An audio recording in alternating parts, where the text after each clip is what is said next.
Alright guys, don't sleep on Unicorn Overlord. Like seriously, this JRPG game is amazing. Unicorn Overlord is created by Vanillaware, which is one of my most recommended video game developers out there, since they kept on cooking these incredible games like Muramasa, Odin Spear, Dragon's Crown, and 13 Sentinels, Aegis Rim. So if you heard of those games, then you know for sure that Vanillaware will once again give us a hidden gem. And I'm here to convince you guys to play Unicorn Overlord by telling you how fun it is to play. Don't sleep on this amazing JRPG game, and here's why. Before that though, if you think Vanillaware has one of the most beautiful 2D art in video games, then like this video and subscribe to our channel. Join Otaku to find for more JRPG content. Alright, so why should you even play this game, and what even is Unicorn Overlord? I mean, from the title alone, it doesn't really do it any justice, especially since I found myself laughing in tears when it was revealed. But I quickly swallowed those cackles after learning that Vanillaware is developing this game. To put it short and simple, Unicorn Overlord is a tactical role-playing game that is very similar to Fire Emblem. But I find this comparison as a shallow description, as there are a lot of things that separates the two games, and their similarities can be seen as their parallels rather than a discount copy. And I'm not here to say that one is better, but Unicorn Overlord managed to scratch that itch that Fire Emblem Engage wasn't able to do. The story sets up where Prince Elaine's mother, Queen Elenia, is betrayed by Valmor, thus conquering the kingdom of Cornea.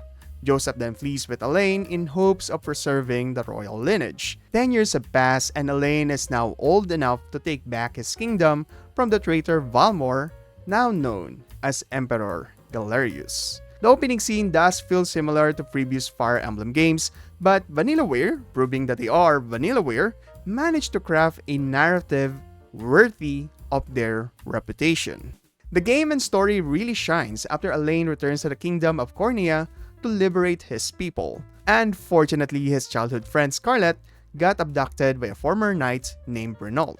So Elaine trusts his swords in hopes of reclaiming his kingdom and saving his dear friend. But the game won't let you head straight up to fight Renault's forces to save Scarlet. Instead, it lets you explore the world. And this exploration fixes two important things as to why Unicorn Overlord is so fun to play. You'll navigate through a map filled with forts, towns, characters, and resources. Along the way, you'll encounter smaller tasks to tackle, like liberating a region by completing side stories. Unlike Fire Emblem where we play it mission to mission, Unicorn Overlord encourages exploration that deepens the story as well as the gameplay. First, let's talk about how the exploration makes the gameplay better. Like, what are we even seeing here? Is it just units fighting automatically? Is this the game? Watching these beautiful 2D arts whack each other off? Well, no. The gameplay is unit management and strategically using these units to win the war. Each battalion has multiple units that cover each other's weaknesses as well as strengthen their advantages against the enemy. So managing your units is very important in the game, trying out different combinations as to what suits best for the given situation to win the war. Each unit has a class that is effective against specific classes and vice versa. So for example, these cavalry units like Joseph, who is already level 20, surely that's not a death flag or anything, are effective against infantry. So I use him a lot on the stage. Apart from that, they have active skills that they use to attack and passive skills for defense and support like healing or buffing. For example, Travis, who is a thief, has an active skill that lets him attack and steal from the enemies, while his passive skill is evading that lets him auto-dodge any attack. There are also units that can attack a whole column like Chloe, a soldier class, and also an entire row like the Griffin Knights. But that's just the start, as Unicorn Overlord provides a huge variety of different units that you have to tactically plan for. Now, hearing it alone, Unicorn Overlord might seem overwhelming, but that's what the exploration fixes, as each mission that you can find while wandering around the overworld has these sets of units that the game prepares you for. So the exploration managed to act as a funnel. slowly feeding the information as how each class unit acts while also making it fun and rewarding. An example of this is when I just wandered around to the west, then stumbled upon a mission where this group called Black Talons are pillaging the villagers. This side mission is set up as a learning experience on how to fight against thieves, who have a passive skill that can dodge any attack. Thankfully, the mission also provides you with a new recruitable character who happens to be a hunter, and they are super effective against thieves because of their passive skill that guarantees a hit, which then I use to defeat the Black Talons, earn some warfans, honors, and reputation, which are used in expanding your units. This is how Unicorn Overlord uses the exploration to its advantage, making sure that the player has the control on how to pace themselves in learning more and more about the units and how to tactically use various classes to their advantage, all the while providing the means to strengthen the number of units that the player can control. This self-controlled pacing is what made Unicorn Overlord so fun and addicting. Because right after learning how to deal with the enemy units and acquiring new class units, it urged me to go and explore the world just to try them out. And then I stumbled upon another mission against new units and with new recruitable characters. The cycle then continues and I ended up playing non-stop for 5 hours, and now I have a battalion that can stomp the boss. And that's not even the surface of this game. Just to list different things, Unicorn Overlord also has valor skills which you can use to make a seemingly unwinnable fight doable.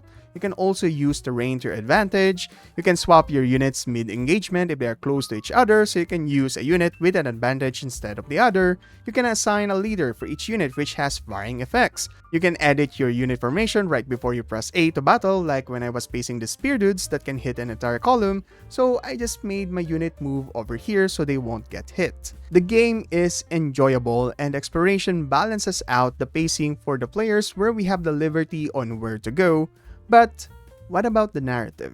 Well, that's where the exploration once again made the narrative of Unicorn Overlord so much better. Remember that side mission against the thieves? Well, after using the hunter role to beat them, we actually see a cutscene. At first I thought Gamel was just a scumbag who is out to kill and loot, but it turns out he has his reasons. Please, it's my sister. Back when our mom and dad passed, I was broken. An empty shell of a man. But she never left my side.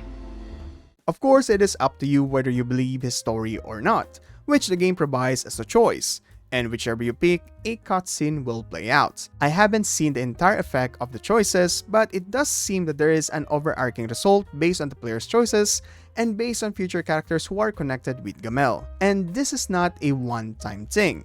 Each character that you can encounter in the first region alone has an entire backstory. Each character has their own motivation to fight, each has their own reasons to commit a crime, each character has their own connection with another character. And that's another system that this game has, as each character who fights along each other will build rapport, creating new skills as well as relationship cutscene. In an interview, Vanillaware said that Unicorn Overlord has around 100 characters.